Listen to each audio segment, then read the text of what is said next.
मेरे प्रिय श्रोतागण, आप सभी को नमस्कार।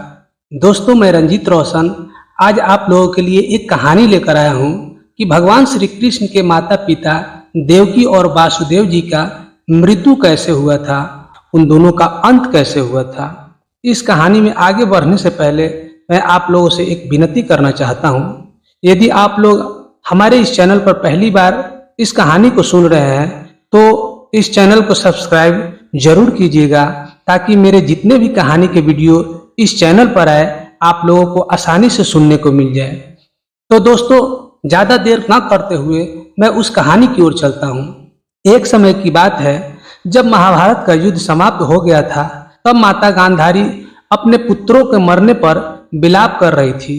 उसी समय भगवान श्री कृष्ण उनके सामने पहुंच गए।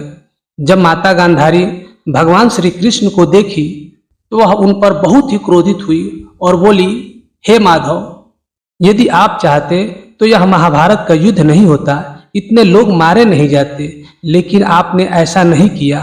आपने युद्ध को होने दिया और मेरे सारे पुत्रों का नाश हो गया।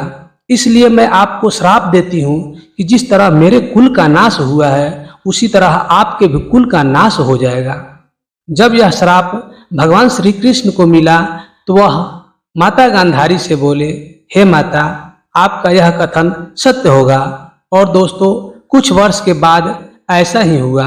सभी यदुवंशी आपस में ही वाद विवाद करके लड़ बैठे और सभी का अंत हो गया, सभी का नाश हो गया। जब सारे यदुकुल का नाश हो गया, तब भगवान श्री कृष्ण अपने सारथी दारुक को बुलाए और वह वन की ओर चल दिए। जब भगवान श्री कृष्ण वन में पहुंचे तो अपने सारथी दारुक से बोले, तुम अब यहाँ से चले जाओ और जाके अर्जुन से कहना कि मैं अब अपने परम धाम को लौट चुका हूँ और कुछ ही समय में द्वारिका नगरी जल में समा जाएगी। इसलिए वह सभी द्वारिका वासियों को हस्तिनापुर ले जाए और उनकी सुरक्षा करे। यह बात कहने के पश्चात भगवान श्री कृष्ण एक पेड़ के नीचे लेट गए और दारुक वहां से चले आए। जब भगवान श्री कृष्ण एक पेड़ के नीचे लेटे थे तो उसी समय एक बहेलिया उस वन में आया और दूर से ही भगवान श्री कृष्ण को हिरन समझ के उन पर बाण चला दिया।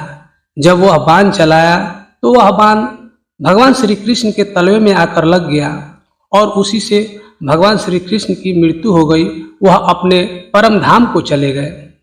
इधर दारुक हस्तिनापुर आए और यह समाचार अर्जुन को सुनाया। जब अर्जुन यह समाचार सुने कि भगवान श्री कृष्ण अब अपने परम धाम को लौट गए हैं तो वह बहुत ही दुखी हुए, लेकिन उनके कंधों पर द्वारिका वासियों की जिम्मेवारी थी, इसलिए वह ज्यादा देर न करते हुए सीधे द्वारिका पहुंचे। जब वह द्वारिका गए तो सभी द्वारिका वासियों को द्वारिका से निकलने के लिए बोल दिए और वह फिर वासुदेव के पास पहुंचे और वासुदेव के पास जाकर उनको भी भगवान श्री कृष्ण को परम धाम लौटने का समाचार सुनाया। जब वासुदेव इस समाचार को सुने तो वह बहुत ही विचलित हो गए। उनसे यह सुनकर रहा नहीं गया और वह भगवान श्री कृष्ण के वियोग में अपने शरीर का त्याग कर दिए। तब अर्जुन उनको अंतिम संस्कार के लिए ले गए और उनके चिता में आग लगाए। जब वो उनके चिता जलने लगा तो उसी समय माता देवकी भी उसी चिता में जाकर जल गई। भगवान श्री कृष्ण के माता पिता देवकी और वासुदेव दोनों अपने शरीर का त्याग कर दिए, उनको कोई मारा नहीं था। तो दोस्तों, यही था भगवान श्री कृष्ण के माता पिता देवकी और वासुदेव की मृत्यु की कहानी। अब यह कहानी यही मैं समाप्त करता हूँ। फिर मिलेंगे आप लोगों से एक नए कहानी के साथ। तब तक के लिए जय श्री कृष्ण दोस्तों।